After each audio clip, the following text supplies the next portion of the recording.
So that's it, 2 Bowser fulls, 34,000 litres of water altogether. And that's the water jump ready for the weekend.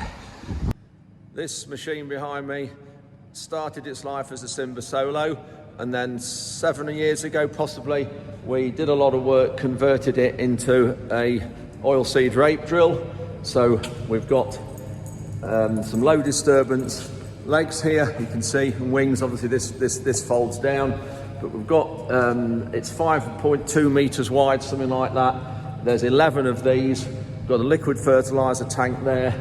There's the seed tank for the rape, and the rape seed comes out of here in line with the legs. You can just see they're all in line.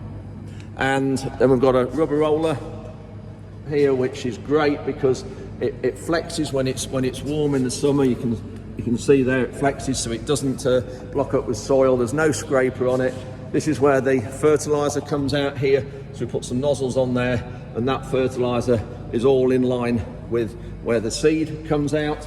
And then we've got a packer, a metal packer at the back. It's called a DD packer, and that consolidates and firms it. So we're using it now as a low disturbance subsoiler where we're not doing anywhere near as much cultivations. And we've actually got a drawbar. We've just put this drawbar, we've made this drawbar, and we've put this on the back. And sometimes we want to tow a roll behind it or something like that to do everything in one pass. And we're just mounting it on here.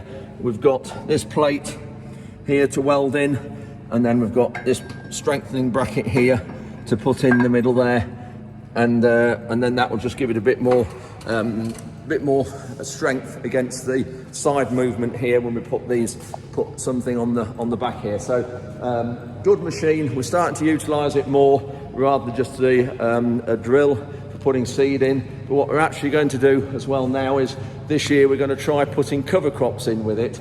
And obviously the cover crops will be in rows here, but we'll try that. But if it doesn't work, we'll maybe put a little spreading plate on. But it'd be interesting to see how it actually puts these cover crops in. So we'll keep you up to date on this project. But this has started its life as a 6-meter Simba Solo.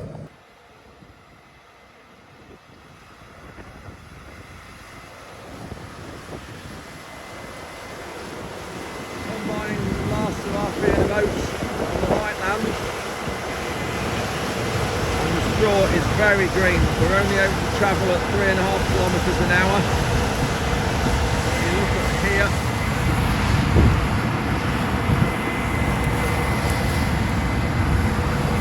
see there how green the straw is, but yet the moisture of these oats are about 13%. So they're nice and dry, but the straw is not. You can see by the stubble some of the green there.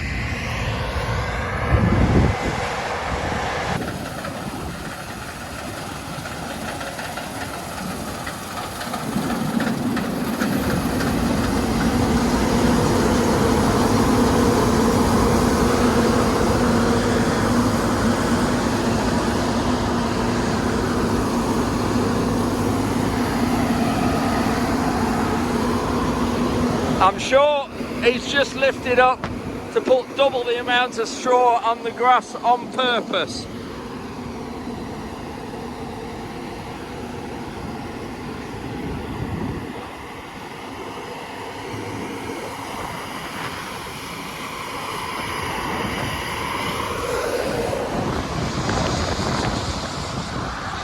Oh well, I suppose you could call it organic matter.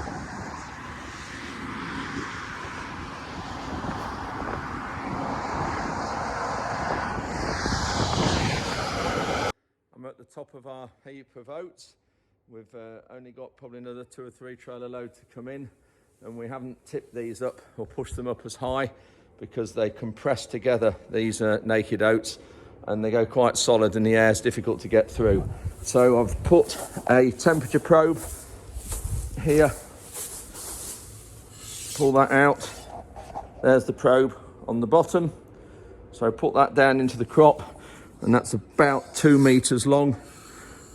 and then it's wired into the socket there, and that goes round and through and into the fan house at the back. This is an older shed with some bins there that hold 40 tons each. There's 12 bins that we use occasionally, but I think this year we're managing to get everything in the sheds without using the bins. So I'm behind the shed where the oats are, so the oats are just at the side of the wall, and here are the low volume fans underneath in those little cubby holes, which we'll look at in a second, and they're linked to a controller in here. These are the old fans that control the bins, and this is the controller that controls those little fans. And if you look, this is just temperature, so it's saying actual, that's the air temperature at the moment, is 23 degrees, the crop is 25.7, and we need to cool the crop down to about 5 or 6 degrees over the next few months to keep it right, otherwise it breeds bugs and the crop, the oats, will go off. So we need to do that obviously when the air temperature is cooler, and this will be on automatic in the next month or so. But for the time being, you can see here we've got two settings here. We've got automatic and we've got override. I'm going to put it on override there, and you can see now they've come on, and this is just to get some air movement through the crop, so it won't lower that temperature of the crop from 25.7 at all, but it'll start the air moving through it. It'll keep the crop right, stop the crop being compacted and consolidating, and it'll be good for when the air temperature does cool down. These are the low volume fans we've got there, one underneath there. They don't cost a lot to run, and there's the intake, and they're linked into the shed with some grills and laterals in the floor that's under the crop, and it will obviously got to force the air through the crop, and that's how it cools it. But we're just going to leave them on now at the minute 24/7 just to get some air through them, because the crop is quite warm.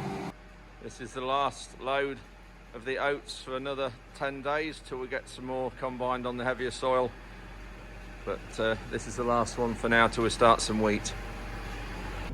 So I'm just pushing this up because the trailers don't tip it very high, and so we just need to push it up with the telescopic forklift and a blade on the front. We have two blades. This one's the shorter one that it's just a bit easier to use when the shed's not very full. So we just stack it up like this and push it up, and when we're finished, when we get to the proper height, you can see on the left there that will be about at the top of that dark grey area, which is about 5.5 meters deep.